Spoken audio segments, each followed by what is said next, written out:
ভালো, অনেক কিছু শুনছেন, বিরক্ত হয়েছেন তো? বিরক্ত হয়েছে?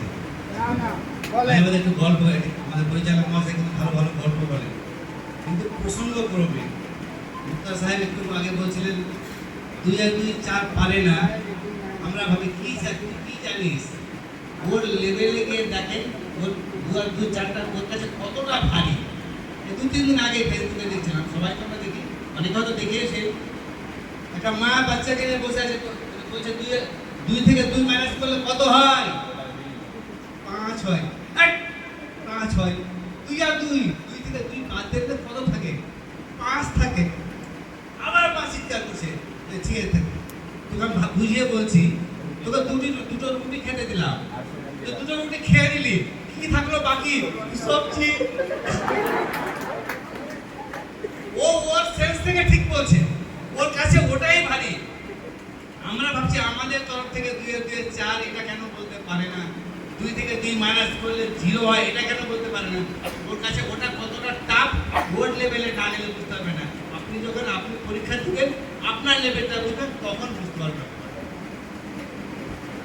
তো স্কুলের ডিসিপ্লিন, স্কুল পরিচালনার ক্ষেত্রে বিভিন্ন জন বিভিন্ন রকম কথা বলছেন, ডিসিপ্লিন থেকে শুরু করে স্কুলের নিয়ম কানুন, এটা ওটা অনেক কিছু শুনলাম। ক্লাসে যাব আমরা, ক্লাসে কি করাবো, কিভাবে করাবো, আমাদের লেখাপড়া শেখা বাদ দিয়েও ছেলে মেয়েদেরকে লেখাপড়া শেখা, ক্লাসে যে রুটিন আছে, রুটিন অনুযায়ী ক্লাসে যাব আমরা, ক্লাস গেলাম, সাবজেক্ট নিলাম, সাবজেক্ট নিয়ে আমি আমার সাবজেক্ট পড়ালাম, বাংলা অঙ্ক ইংরেজি যাই পড়াই। তাছাড়াও পুঁথিগত জ্ঞানের বাইরেও কিছু কাজ আছে, যেটা একটা মানুষকে ভবিষ্যৎ জীবন গড়ে তোলার জন্য আরও এমন অনেক কিছু জিনিস শিখতে হয়।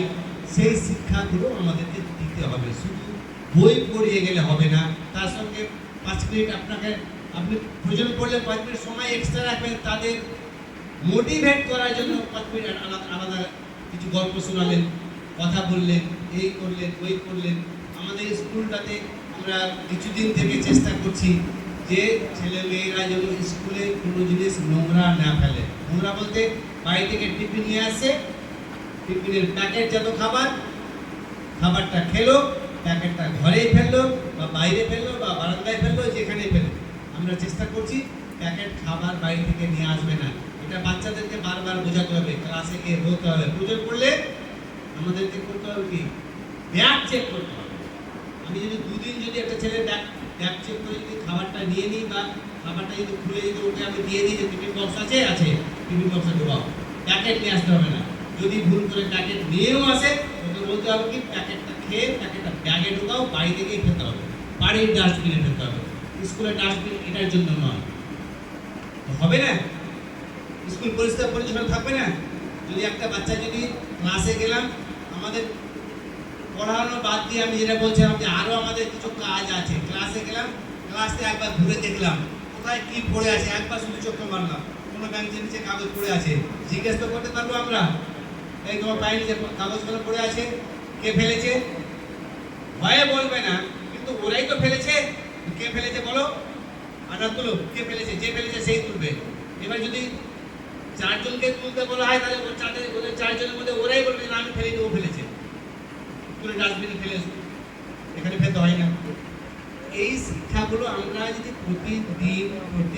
প্রতিদিন যদি একটু করে নজর রাখি, দেখবেন স্কুলে কোনো কিছু করে থাকবে না। টিফিন খায়, বাচ্চা মুড়ি নিয়ে আসে, অনেক সময় মুড়ি খেতে স্কুলে তো মুড়ির গাছ করে দেয়, এটাকেও মেনটেন করা যাবে।